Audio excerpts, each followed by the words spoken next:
Now that the 12 years are over, it is time for the 13th year, which they are supposed to spend incognito. That means they must live somewhere in a civilized place, but they should not be discovered.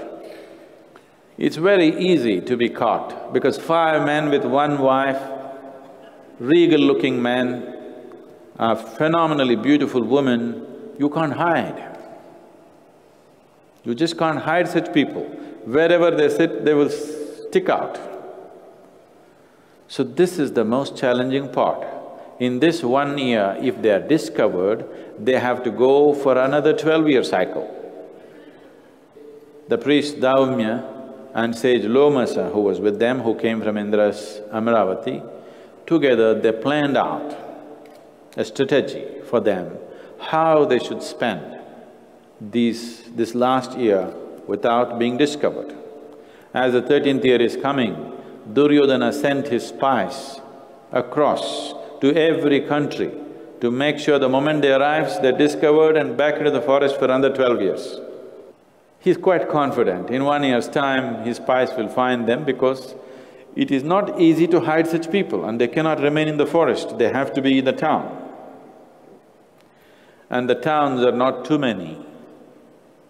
24 cities with a few thousand population, 5 men with an exquisitely beautiful wife and men who will stand out anywhere, you can't hide them. So Duryodhana is very comfortable, we'll get them, no problem. That is the rider, that is the trick, trickier this is. 12 years, okay, forest you live somehow, maybe you even enjoyed it, but this year, we will anyway find you and send you back for 12 more years. So the spies spread out everywhere, into every kingdom, waiting for these people to come in. So these 5 people, on the advice of the sages, they decided to go to King Virata's place, the land of Matsya. Virata was the king, so they came near the city and they disguised themselves in different ways. Yudhishthira disguised himself as a Brahmana. Bhima disguised himself as a cook. Arjuna disguised himself as an eunuch. He did not have to do much because he had become one. His body changed.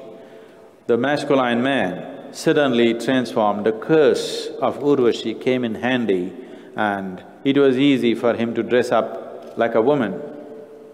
Nakula and Sahadeva, Nakula disguised himself as one who cares for the horses, Sahadeva as a cowherd, and Draupadi was the problem. Because it's difficult to disguise her, how to de-glamour her and take her into the town and remain undiscovered. So she dressed herself like a maid. But still, her royal bearing and her beauty could not be hidden, so she was the fear for everybody that she will be discovered and she is quick on temper. If she gets angry, people will know it's Draupadi because there is a certain flavor to her which is not common. So outside the town, they sat down and they discussed the plan, how they will go separately one after another with a few days break here and there. So they decided to take different names.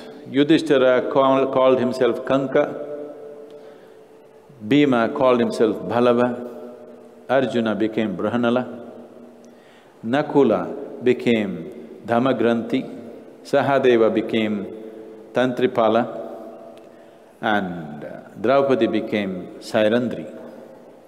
With this, they all moved into the court step by step. First Yudhishthira went, approached King Virata and offered his services to him.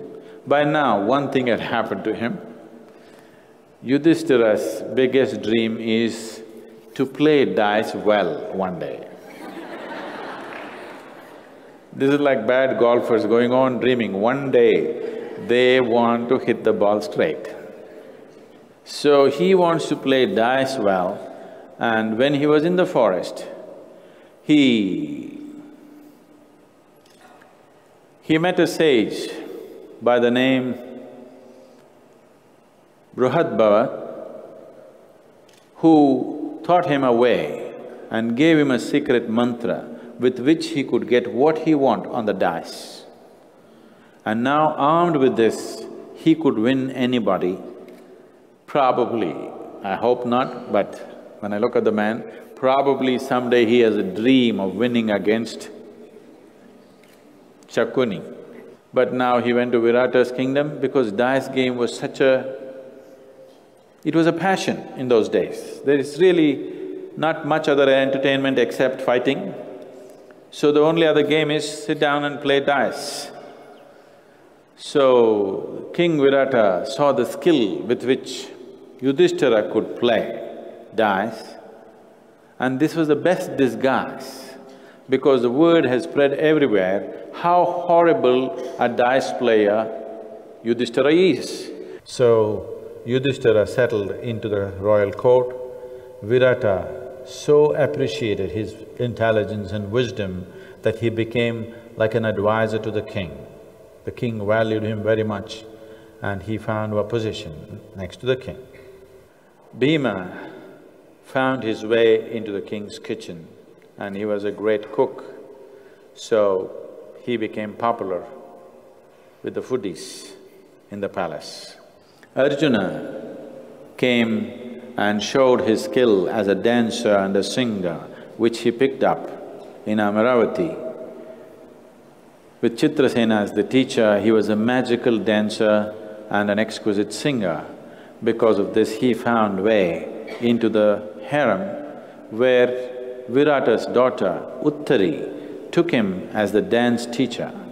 So he found a comfortable place and the only problem was he was among hundreds of women because after the usual checkup, they found that he's really a eunuch, so they had no problem and they housed him in the harem. So he was among hundreds of women, he has the body of an eunuch but the mind of a man. So it took some time for him to settle down with the woman. So he settled down in the women's quarter. Nakula found his way into the king's stables. Sahadeva found his way into the king's herds, where herds were managed. Nakula could… it is said Nakula was magical with the horses, that he could speak to them and they spoke back to him and they had such a rapport. Suddenly, the king's stables rose to a different level altogether and it was immediately noticed by the king, the way the horses were bred and the way they were taken care of and the way they performed, everything changed because of his relationship, because he's an Ashwin, he's the son of a Ashwin. And Sahadeva did miraculous things with the cows and the herds grew and he went and collected thousands of heads of wild cattle and domesticated them, and Virata's wealth grew in the form of cattle, and so all the five found their places, but it was an explicit rule that they never contact each other. In the meantime, when they came into the city, they took their weapons. These are famed weapons. Arjuna's Gandiva is like a renowned weapon. So all the weapons they bundled up in a kind of an old carpet and tied it up and hung it on a tree to make it, and they took a dead body from the cremation ground and they tied it along with that and put it up there on the tree with a rotting dead body. This was one of the practices. Certain tribes had this practice. Even today, the Parsis still have this, that they put it on a rock. Certain tribes had this practice when they're dead, they don't bury or cremate, but they hang them on the trees for the birds to eat. So people see that it's a dead body and nobody goes near that. So this was a kind of safety that their weapons don't get lost. They hang all the weapons, in this disguise they go, and the last one to go is Draupadi, and she will have trouble when she enters the city. People see this woman, she's so stunningly beautiful, and she's dressed in tatters to make her de-glamorized, and she's walking on the street towards the palace. And men gather around her and stare at her. They ask, "Who are you?" She doesn't speak. A woman of this kind of beauty, walking alone without a man, she's suspicious. They ask, "Who are you? Who are you?" She doesn't speak. Then they start poking her, pinching her, and she will be in trouble. The queen who was traveling towards the palace in a palanquin saw her in distress and then took her home, and she was amazed that when she took her home and she looked at her, she looked like the queen, not her. And she asked, "Who are you?" She said, "I am a flower girl. I was doing hair and flowers for Draupadi, but after the Pandavas lost their kingdom, I have been not in employment, I am just wandering around. I have Gandharvas as my husbands, I have 5 Gandharvas as my husbands, and they are right now gone to another land. Till they come, I need some refuge. They will be back in a year's time." The queen saw the skill with which she could do the flowers, and she let her do the hair, and she did wonders with her hair. So she thought this was a great gift for her and kept her. These are simple things, but not everybody gets it. Just to braid hair in India, there are years and years of training. There are some people, these days it's largely lost. There are some people who can do hair in such a way, it's quite magical how it's done. See some people, how they can do the flower, it's magical. If you have noticed, not a single mala is repeated the way it was in the previous session. Every one they'll make sure it's different. They're better than Draupadi, the people here.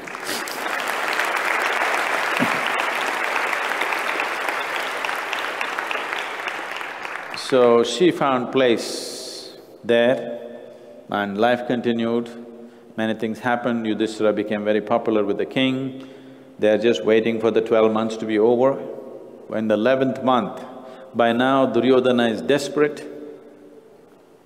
He's desperately looking all over the place because the spies did not produce any results. He sent his brothers all over to look.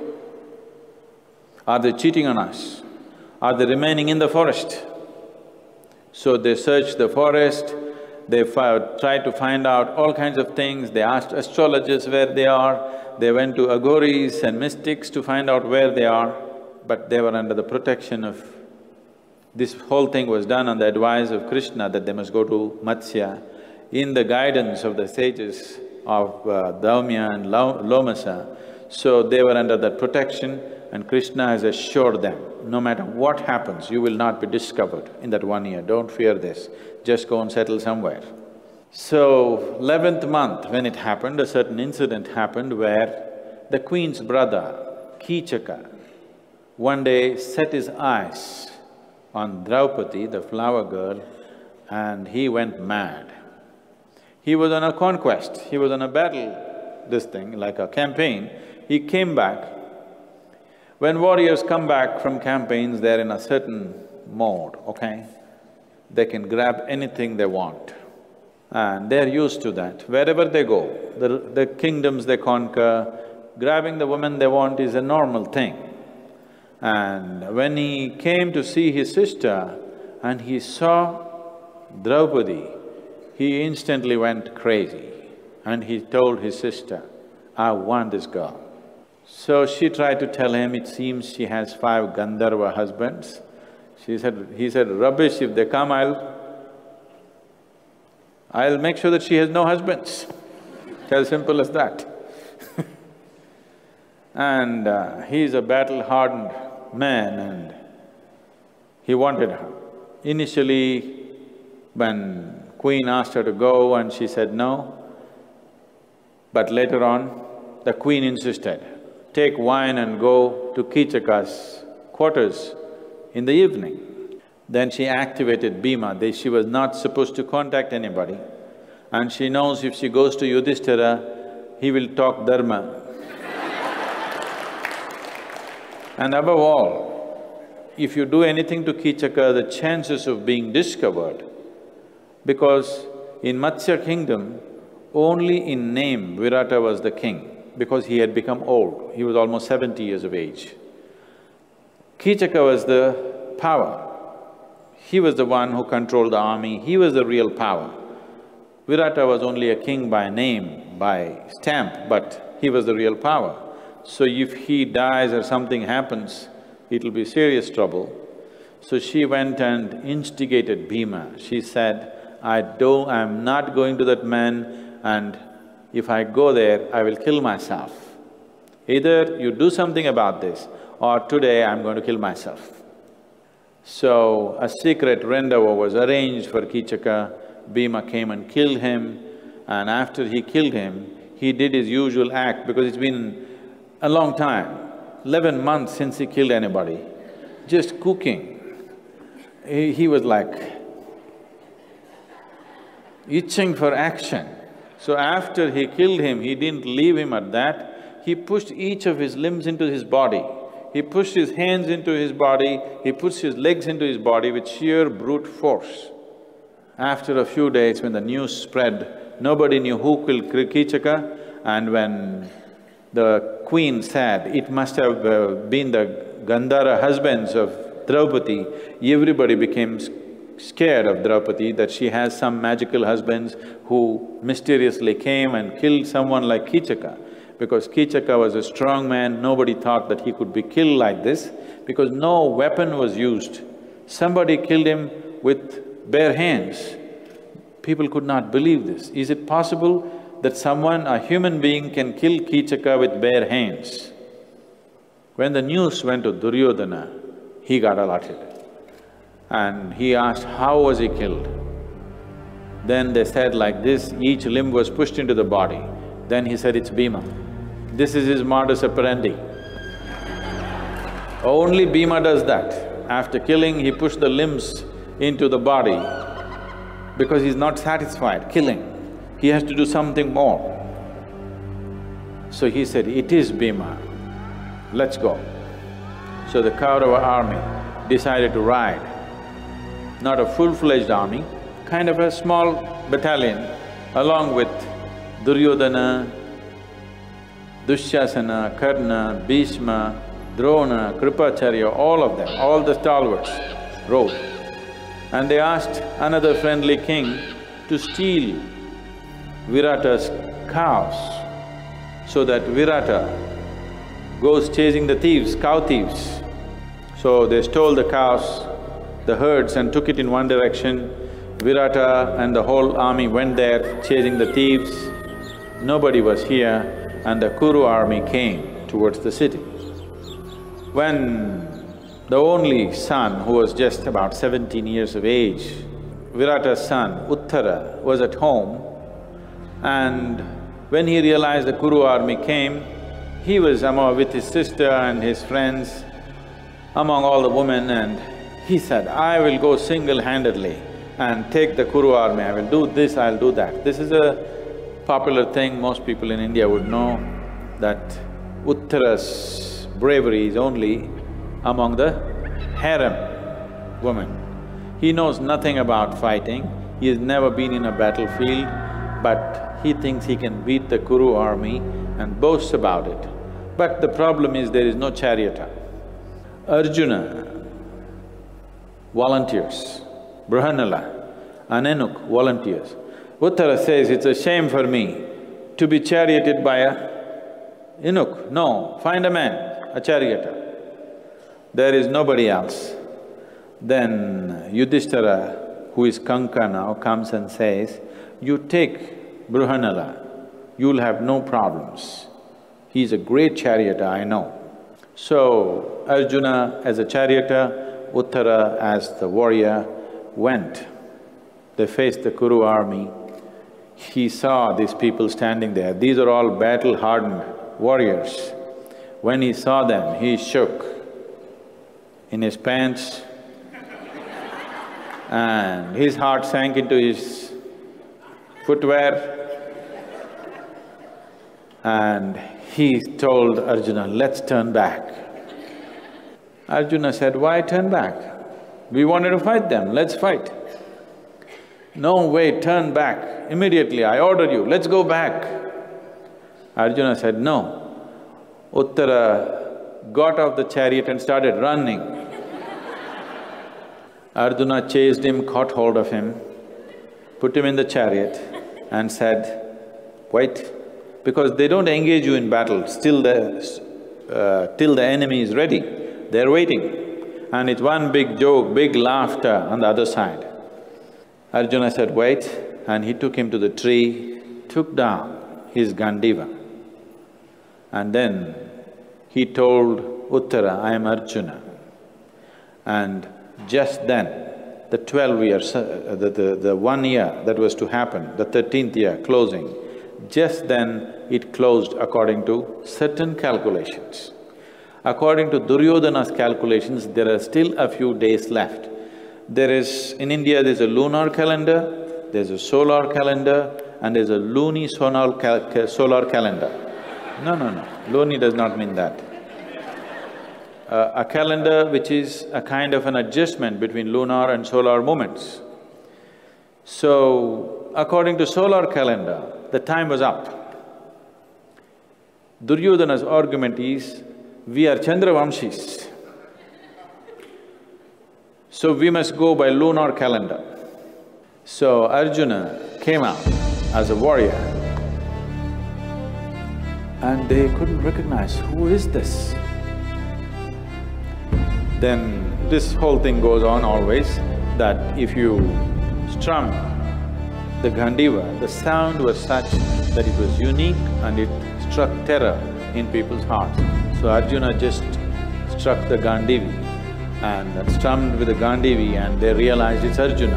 Duryodhana was happy, here he is caught, they have to go back for 12 more years. Bhishma frowned, he said, you are ignorant of these things. The solar calendar gives them the freedom that the 13th year is over. That is the reason why he is coming in front of us. Duryodhana said, nothing doing, we are Chandravamshis, we must follow lunar calendar. Bhishma said, it doesn't matter what our Vamsha is, but when it comes to the battlefield, everybody is a Surya Vamshi. We may be Chandravamshis by lineage, but on the battlefield, we belong to Surya and that is the cycle by which we go, that is the dharma in this land. You can't change that now simply because it doesn't work to your advantage. Then they went into battle. Arjuna used a weapon which made them all faint. When they fainted, Arjuna came close up and told Uttara's sister had said, you know, these are young kids, this is 17, that girl is 16, 15. She said, brother, when you win the war, you get the upper cloth of all the Kauravas for me, because I want to use it for my dolls. Her Barbie, she wants to dress up with Duryodhana's upper cloth. That's dangerous. So, when Uttara saw the magic of Arjuna's archery and they went to battle and Karna said, you wait, I will take him and I'll finish him today. It doesn't matter whether it's 12 years, 13 years, 14 years, what does it matter, I'll finish him today. Arjuna gave him battle in such a way, he broke his bow and Karna had to turn back and escape from the fight. And then everybody went faint. So Uttara got down, went there, took the upper cloths of Duryodhana, Karna, Dushyasana, Ashwatthama and left the elders, took this back and went away. When they came to their consciousness and they discovered their upper cloth is gone, it is a question of shame that somebody in the battlefield come and take this and go from you and you couldn't do anything.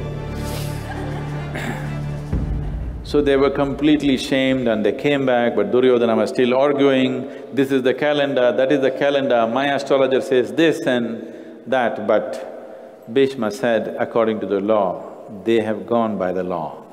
You cannot do this.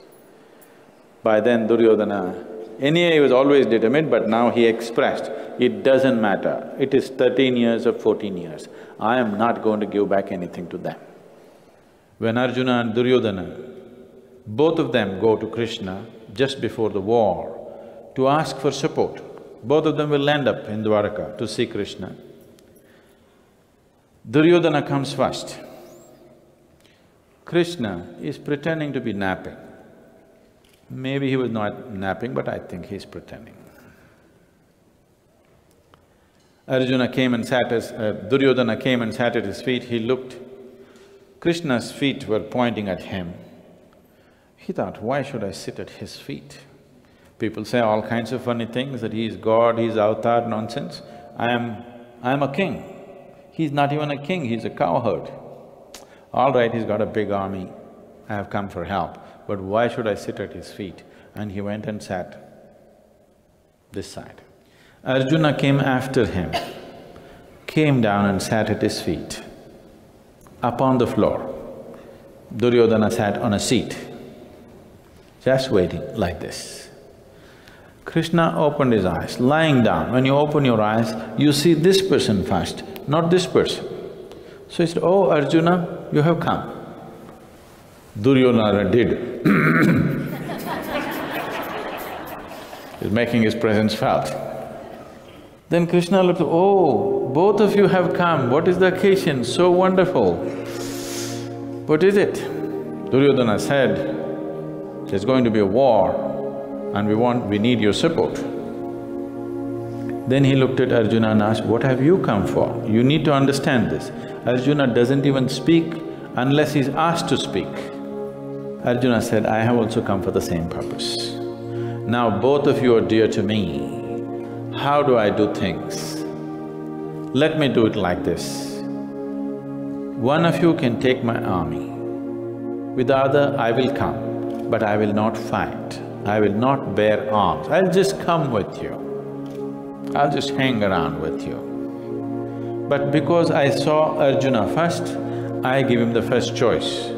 Duryodhana protested, no, I came first, I was here before he came. Krishna said, that doesn't matter, but I saw him first. When he gives the choice to Arjuna, Arjuna says, there is no choice for me, we want you, it does not matter what. Life or death, victory or failure, we want it with you, that's all. Duryodhana knew the five brothers are stupid in many ways. But he did not think they are so stupid. Because if Krishna is fighting, it's one thing, but he's saying he's not going to fight, he's just going to hang around. And that one choice killed every one of them, that one wrong choice.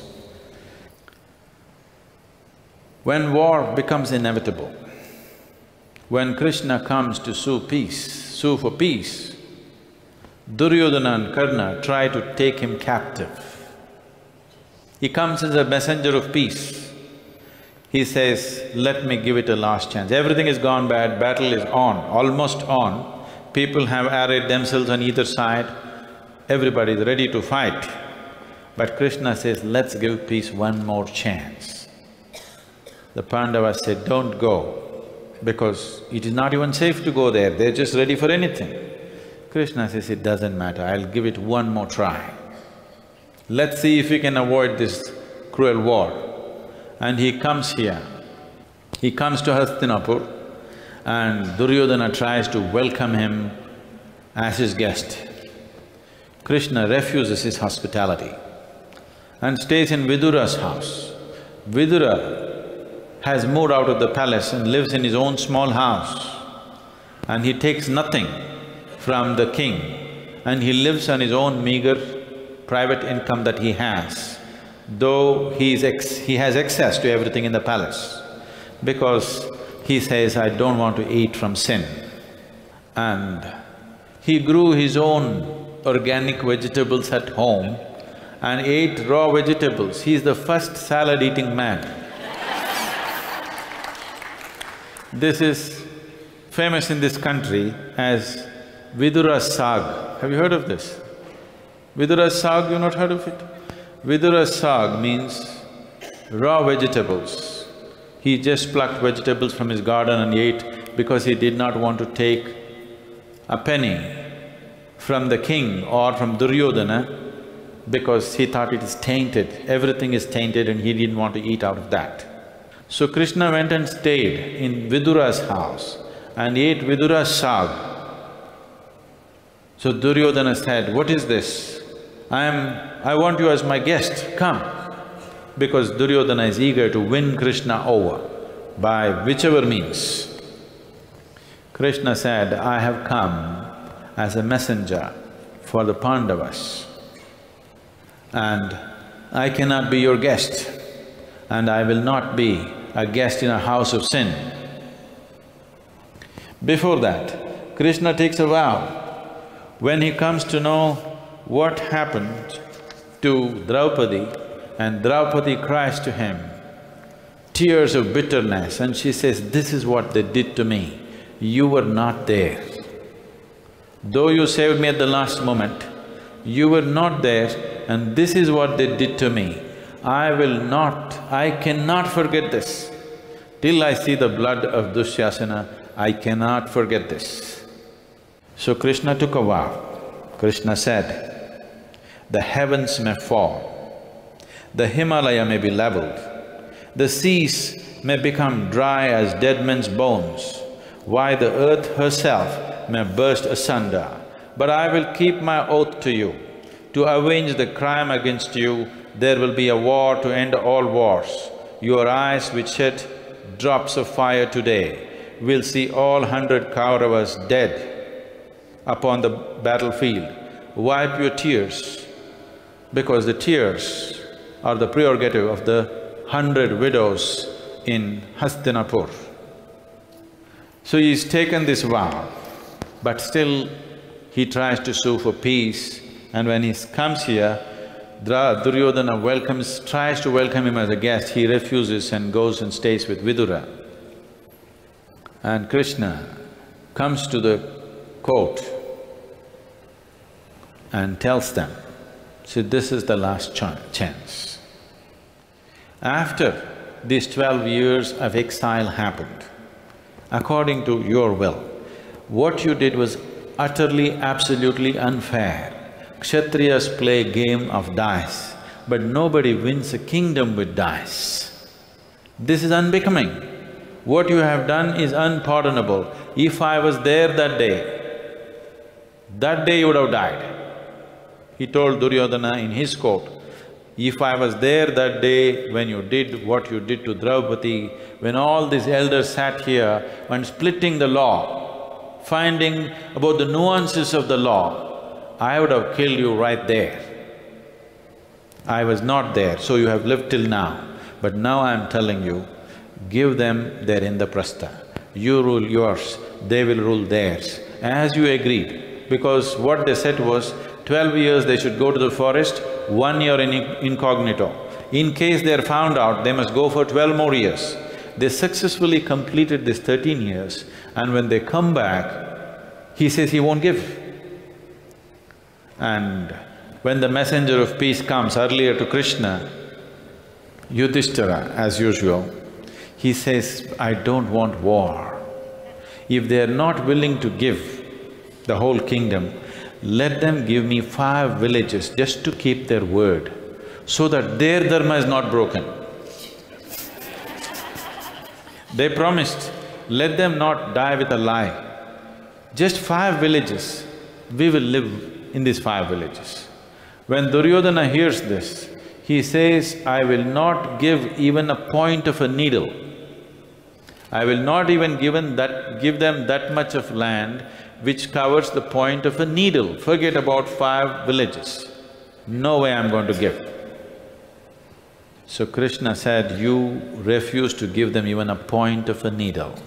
Yudhishthira is fool enough and good enough and gentle enough to ask for 5 villages when he can come and claim Hastinapur for himself.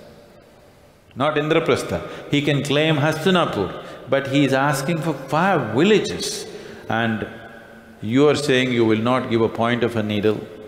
Now you tell me, will you give back their kingdom or there's going to be a war in which for sure you will die? I will ensure that you will die. Then Duryodhana and Karna goes to the committing the obscenity of trying to capture Krishna at a sword point.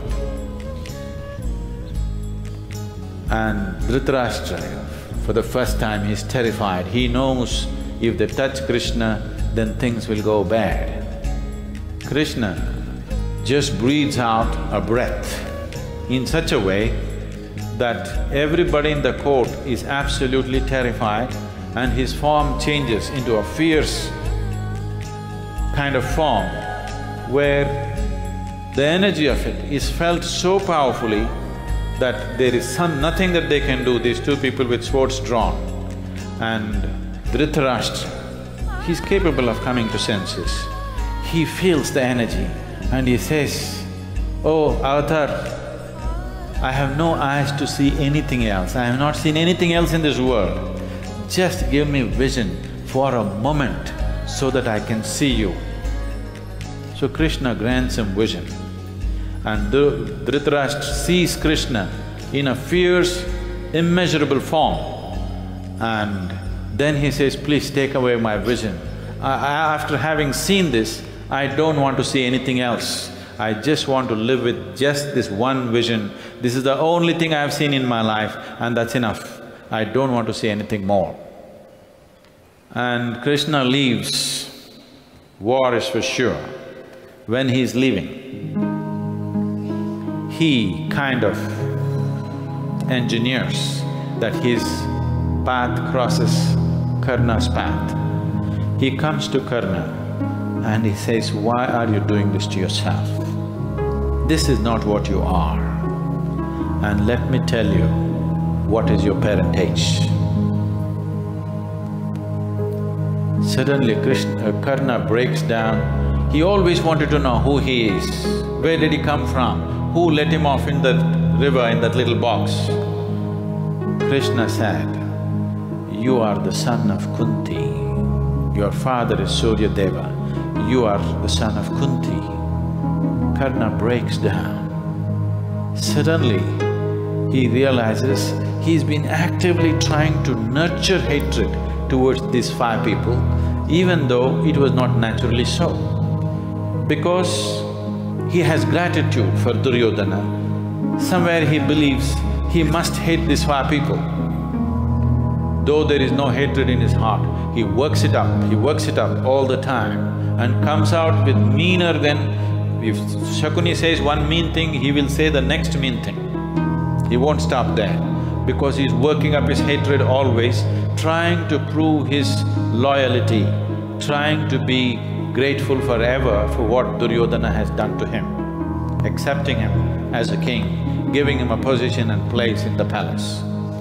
So Karna breaks down and says, "Who else knows this?"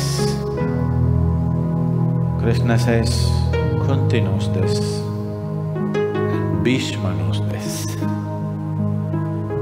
Karna breaks down even more. If Bhishma knew this, why? Why is he so angry with me? Why does he dislike me so much? Krishna says he does not dislike you, but he knows your fate. He is trying to get you out of the way, but you are determined to be in the way. He is doing everything to somehow get you out of the way, because he knows if you are out of the way, Duryodhana will never have the courage to do what he is heading to do. But you are not going out of the way. Come with me. Come join your brothers. It is unbecoming of you to fight against your own brothers. Come and join them, war is inevitable. You join that side, most probably Duryodhana will back off. Karna goes down on his knees, unable to bear his emotion. but then bravely stands up and says, I cannot give up my friend, and goes back to Duryodhana. The war is inevitable, but a few last-ditch efforts are being made. Though there is no hope of peace, though there is no hope of avoiding the war, the emotions have to be gone through. This is a time, at a time like this, what individual human beings say or do is more true of them than at any other time in their lives. If you want to discover who is who, if you create an emergency situation, a crisis situation, that's when you know who is who. Otherwise, in comfortable situations, they could make you believe all kinds of things. But really at a moment of crisis, you know who is who can take how much, to what extent they'll go. Once the crisis begins, that's different. Whether they like it or they don't like it, the situation will suck them and take them. That will produce a different kind of people. The crisis manufactures people. Those whom you thought are no good will stand up like giants. Those who thought you're great will whimper away at the first moment. All kinds of things will happen. A crisis has its own products of humanity. But it's a pre-crisis situation. When crisis is inevitable, you actually, if you notice people, you will see who is who, what they're made of. So, the last-ditch negotiations, which has really no meaning as such, but still they're being made. Yudhishthira says, I have no wish to be the occasion for this war. If everything else fails, I will accept just 5 times to make peace. Let him give me Indraprastha, Vrikaprastha, Jayanta, Varanavata. These hold memories for us. The 5th time, why? Let it be even a village of his choice, I will take it. Duryodhana, hear me clearly, my lord is addressing his father. Hear me clearly, my lord, all of you, I will never return their kingdom to the Pandavas. Not all of it, not 5 towns, not 5 villages. Why? I will not give them land to cover the point of a needle. Draupadi, I want war. Krishna, I want war and nothing else but war. A bloody war to avenge what I suffered on that terrible day. And for 13 years after, I want every Kaurava killed. The elders who sat by, not lifting a finger to help me when I begged them to, I want to see them dead. I know Yudhishthira was always for peace, at whatever cost to himself and his family. But when I hear Bhima, Arjuna and Nakula talking of peace today, I can hardly stand it. I want neither peace nor friendship with the Kauravas. If you love me at all, Krishna, if you ever felt sorry for what happened to me, make sure there is war between the Pandavas and the Kauravas. I must see my enemies lying dead on the field as carrion of jackals, as carrion for jackals and vultures. That's her. Dhritarashtra sent Sanjaya for peace. This is the message he sends. Sanjaya says, "My lord, you have not heard all of the message I bring." The king says to you, "Man's life is brief, Yudhishthira. Why let it end in shame? Why allow yourself to be remembered as the Kuru who spilt the blood of his own kinsman? Don't lead your life into this war. That will be the end of you, regardless of whether you win or lose. What does an earthly kingdom count for anyway, Yudhishthira? For a man of dharma like you, it would be better to live on the kindness of Vrishnis and Andhakas or Yadavas than fight this war against your own blood. The desire for material possessions is what steals a man's judgments from him. A man like you, seeker after truth, should burn every vestige of desire from his heart. The longing for wealth and power is a shackle on the spirit, an obstacle on the path to salvation. Few men can renounce it.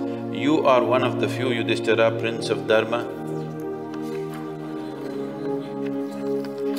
My last word to you is, give up your anger, forget everything that happened and return to the forest. Spend the rest of your life in quest of nirvana and win undying fame and joy for yourself. Or else live with Krishna in Dwaraka, live off the arms of Yadavas. They will see to every need and… they'll see to your every need and comfort. You have walked the high road of dharma for so long, why leave it now for the alleyways of sin? I beg you, forget the bloodshed you're planning, live in peace.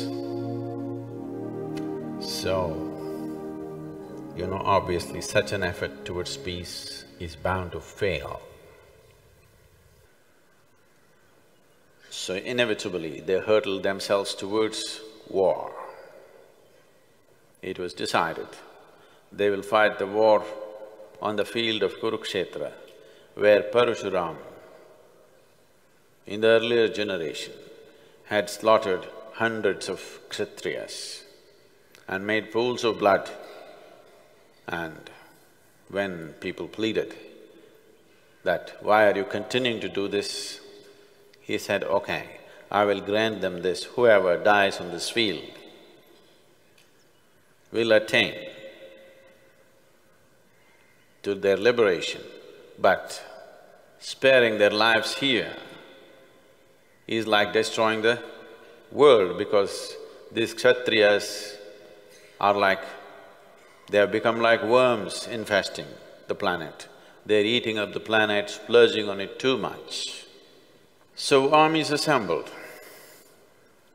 The Kauravas had 11 Ashaukanis, we can call in modern terminology maybe a battalion.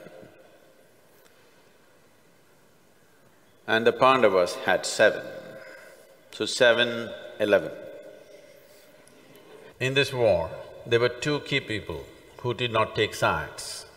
One is Rukmini's brother, and Balarama, Krishna's brother. Because of the relationship, they kept out.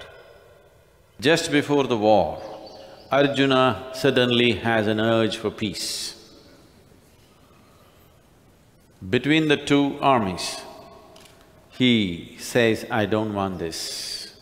I cannot kill my grandfather, my guru, my brothers, my friends and have a kingdom. I don't want, I'll go back to the forest." That is when the Gita happened. The 18 chapters of Gita were rendered, Vishwarupa Darshana was shown. Krishna went to the extent of saying, "This is my will, you have to do it." After all the teaching, it still didn't work. It has to be enforced. So along the way, many times, whenever he faces Bhishma, particularly Bhishma, he kind of avoids going for the kill. And he avoids many other people that he likes on the other side. How to fight a battle, like if you are let's say you've not seen a battle, you've seen a cricket match at least. So if you like the batsman, you bowl a slow ball. How to play a game like this? You can't play a game like this, isn't it? So you start the war and this person you're willing to kill, this person slowly. You cannot fight a battle like this, you cannot do anything like this. So Krishna's fundamental teaching is not the war. He's saying, without involvement, you can't do anything. The very beautiful thing about Gita is, he's not saying compassion is the greatest thing. He's not saying this is the greatest thing or that's the greatest thing. He is saying, hesitation is the worst of all crimes. You need to understand this. I want you to look back on your own lives and see, when you hesitate to do something, you decided to do something and then you hesitate. When you hesitate, what you're doing is, you're avoiding life. So Krishna is talking in that context, that when you hesitate, you miss life. Hesitation means you are neither here nor there.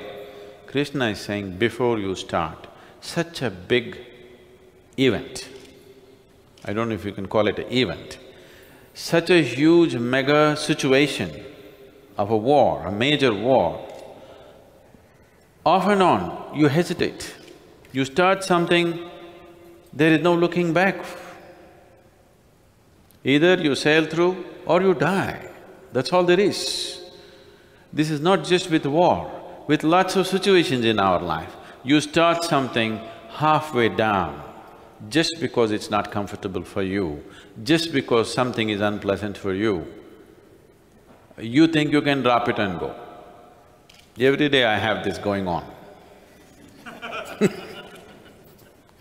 So he's saying this is a very unusual thing to be said. It doesn't look like any spiritual teaching, but it's the greatest teaching. He's saying hesitation is the worst of all crimes.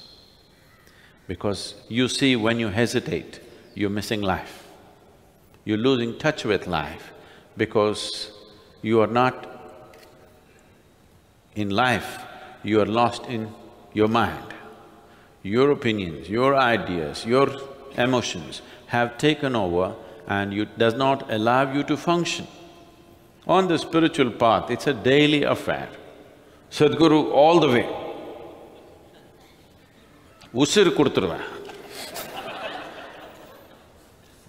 You know what it means? Usir literally means breath, but what they're saying is, I'll give my life to you, Sadhguru. Then I say, don't give your life, keep it and keep it well. I will tell you how to use it. Don't give it away. Even if you give it, let it stay in your body. Don't throw it at me, I got enough life in me.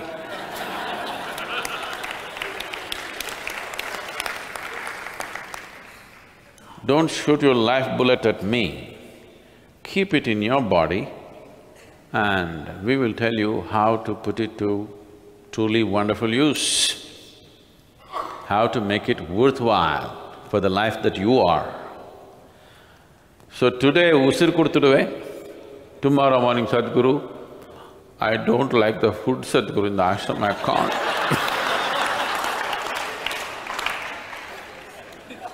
No, Sadhguru, I was really committed, you know what this person said?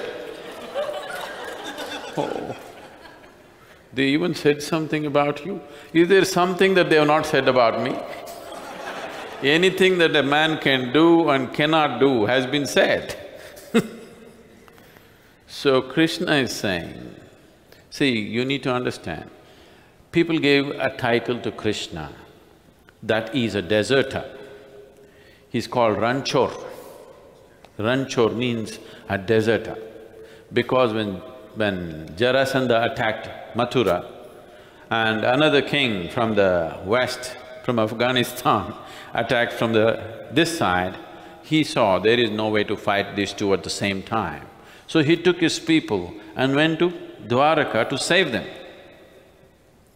Because he thought there's no point, everybody's going to be killed.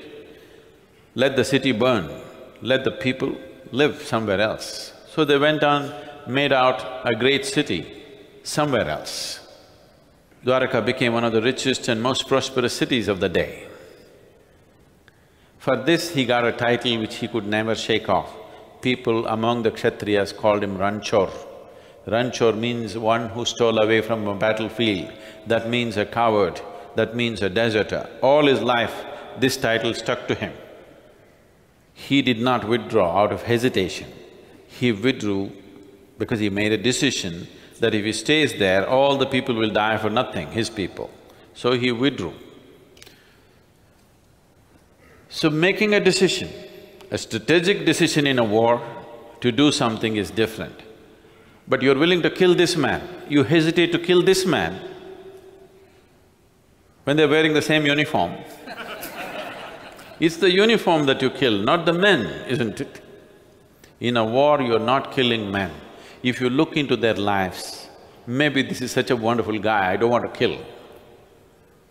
If you look at him, oh, if I look at him, his family, suppose I know his wife, I know his children, if I look at the man, you can't kill him, isn't it? If you look at the man, you cannot kill him. You're looking at the uniform and you want less and less of that uniform, standing.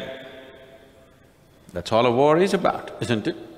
If you look at the man, you cannot kill, because there'll be so many wonderful things about this man, you can't kill all that. So Krishna is saying, you entered the battle, don't go on doing this nonsense. If you wanted to become a hermit, you should have become. Why did you get all these people to the battlefield? Now you will go to the forest, they will die.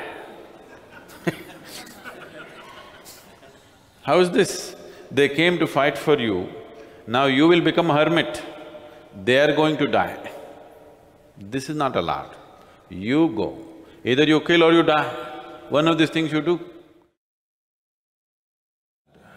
A key element in the Kurukshetra war is the southern mysticism, which played a phenomenal role, which generally has never been highlighted.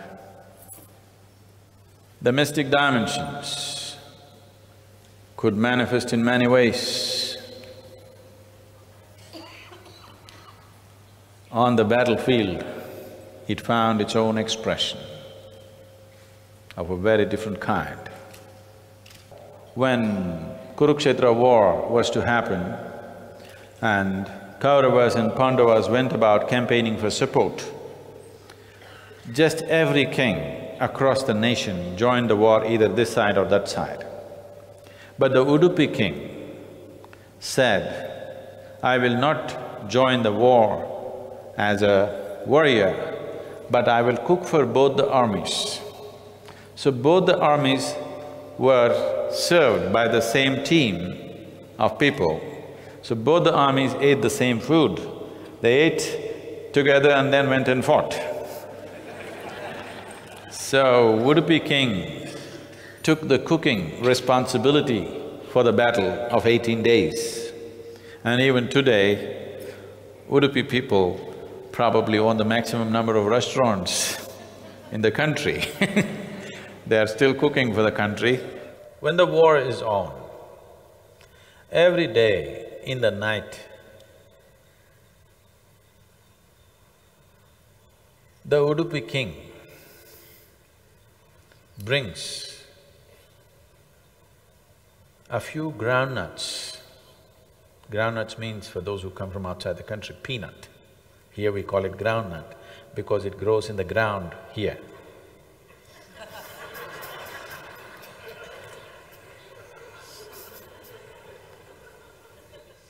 When these nightly nuts come to Krishna, he eats some nuts and leaves some every day. And Udupi king was also cooking for both the armies. You started out cooking for over 1 million people, and every day the numbers are dwindling. And every day when he cooked a lunch or a dinner, the volume of food that he cooked was perfect, never excess. Then after 10th, 11th day, people started wondering, how does this guy know how much to cook? Because before the battle is over, he cooks and he's got the meals, exact number of meals that are necessary for that evening ready. This uncanny right number of meals supplied kind of put fear into people. How does he know? Then on the 16th day, somebody questioned him. How is it that you know how many meals to cook every day? He said, every day in the night, I supply nightly nuts to Krishna. He eats up some, leaves some. I count how many are there, and that many thousand meals I cook.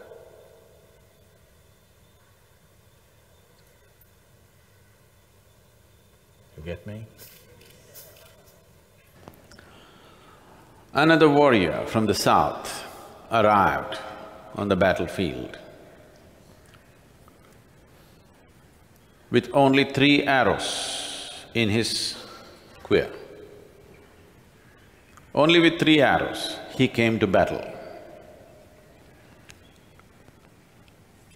And Krishna and others were there, pre-battle preparations are going on. He came and said, people asked him, how come you have only three arrows? He said, with 1 arrow I can kill all the Kauravas. With 1 arrow I can kill all the Pandavas. So, 3 is more than enough for me. When Krishna heard this boast, he said, why don't you show what kind of skills you have? And he showed him a banyan tree with thousands and thousands of leaves. He said, let me see with a single arrow how many leaves you can pierce.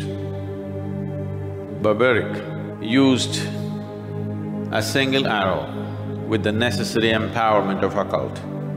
And with a single arrow, he pierced every leaf on the tree, and the arrow came and hovered around Krishna's feet, which was over a fallen leaf, waiting to pierce that. Krishna said, that's very impressive. And on whose side will you fight?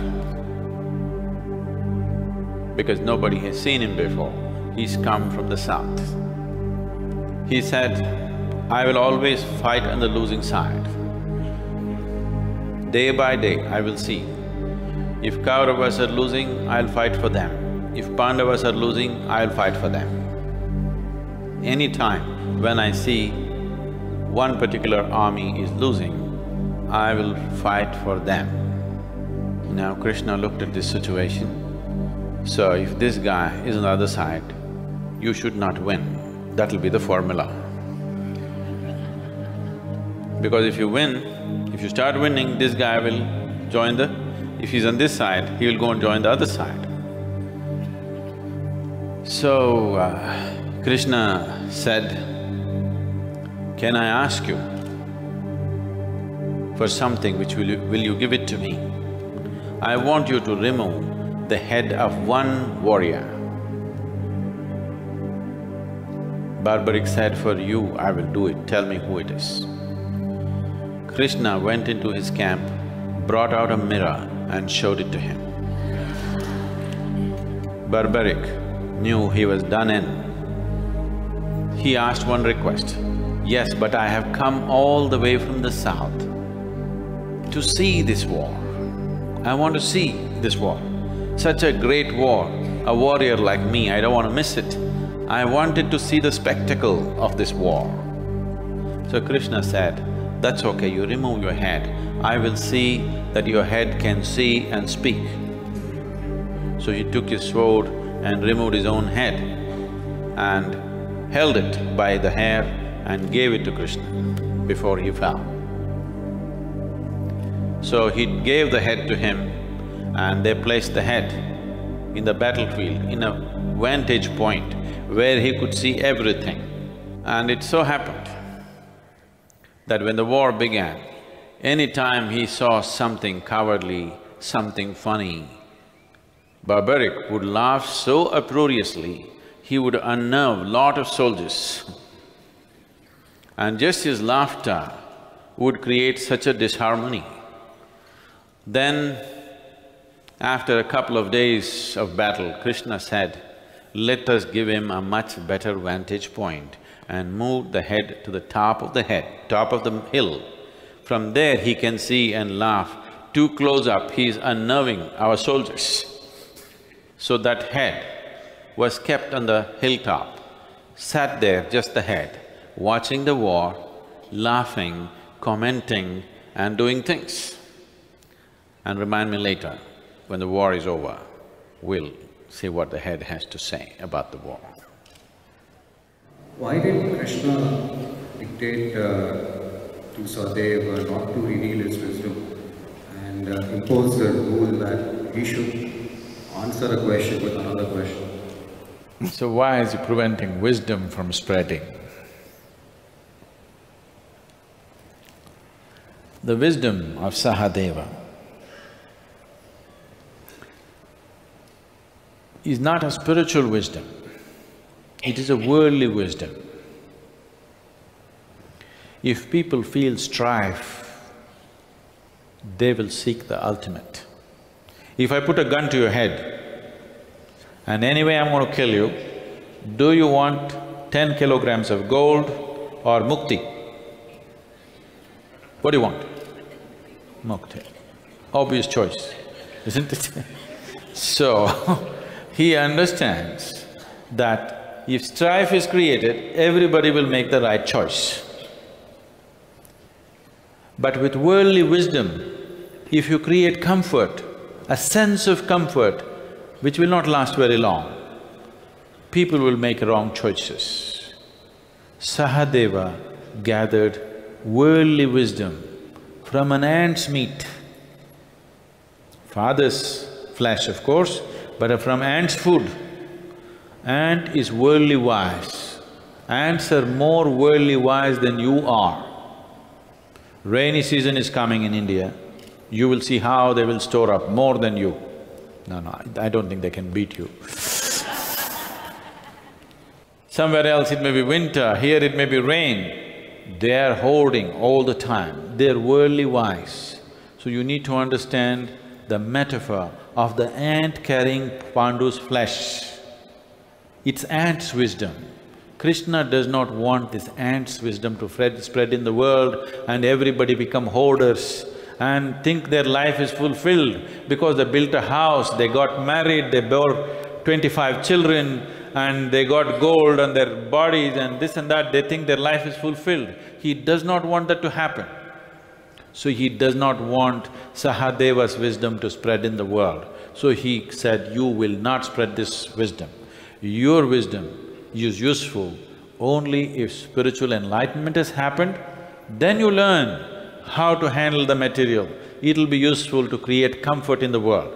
But if comfort comes without realization, comfort will become,